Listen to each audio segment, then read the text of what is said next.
ప్రధానమంత్రి నరేంద్ర మోదీ అధ్యక్షతన కేబినెట్ వ్యవహారాలు సబ్ కమిటీ సమావేశం జరిగింది. కాశ్మీర్లో దొంగ దెబ్బతీసిన పాకిస్తాన్ వ్యవహార శైలి మీద లోతుగా చర్చ జరిగింది. పాకిస్తాన్కు గట్టిగా షాక్ ఇవ్వాలని కేంద్ర పెద్దలు సంయుక్తంగా నిర్ణయించారు. దీంతో పాక్ మీద కొన్ని ఆంక్షలు విధించారు. ఇందులో సింధు నదీ జలాల ఒప్పందం రద్దు చాలా ముఖ్యమైనది.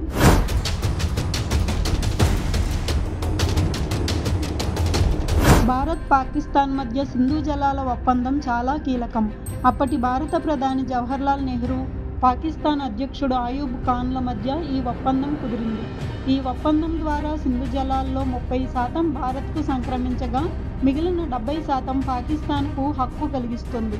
పాకిస్తాన్ సాగు భూమిలో 80% దాదాపు 16 మిలియన్ హెక్టార్లు సింధు వ్యవస్థ నుండి వచ్చే నీటిపై ఆధారపడుతుంది. ఈ నీటిలో 93% నీరు పారుదల కోసం ఉపయోగిస్తారు. ఇది దేశ వ్యవసాయ వెన్నెముక వంటిది.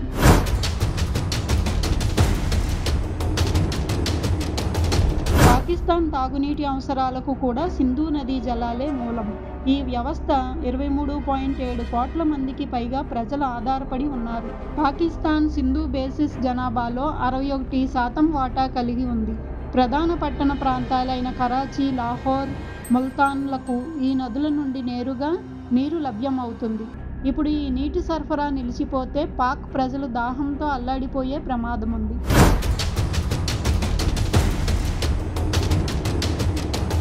పాకిస్తాన్ ఆర్థిక వ్యవస్థకు కూడా సింధు నదీ జలాలు చాలా కీలకం. టార్బెలా, మంగ్లా వంటి జల విద్యుత్ కేంద్రాలు కూడా నిరంతరాయ ప్రవాహాలపై ఆధారపడి ఉంటాయి.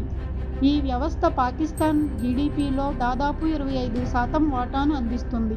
గోధుమ, వరి, చెరకు, పత్తి వంటి పంటలకు మద్దతు ఇస్తుంది.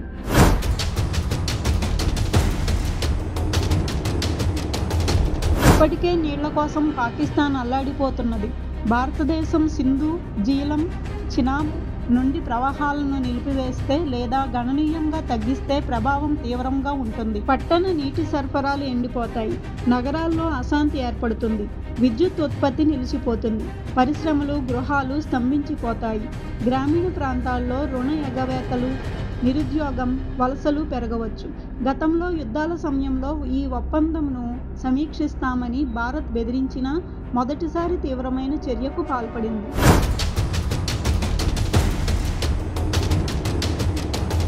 అసలే ఆర్థికంగా అల్లాడిపోతున్న పాకిస్తాన్కు ఇది చావు దెబ్బ అనుకోవచ్చు. పూర్తి స్థాయిలో నీటి సరఫరా నిలిచిపోతే పాకిస్తాన్ పూర్తిగా దివాళా తీయడం ఖాయం.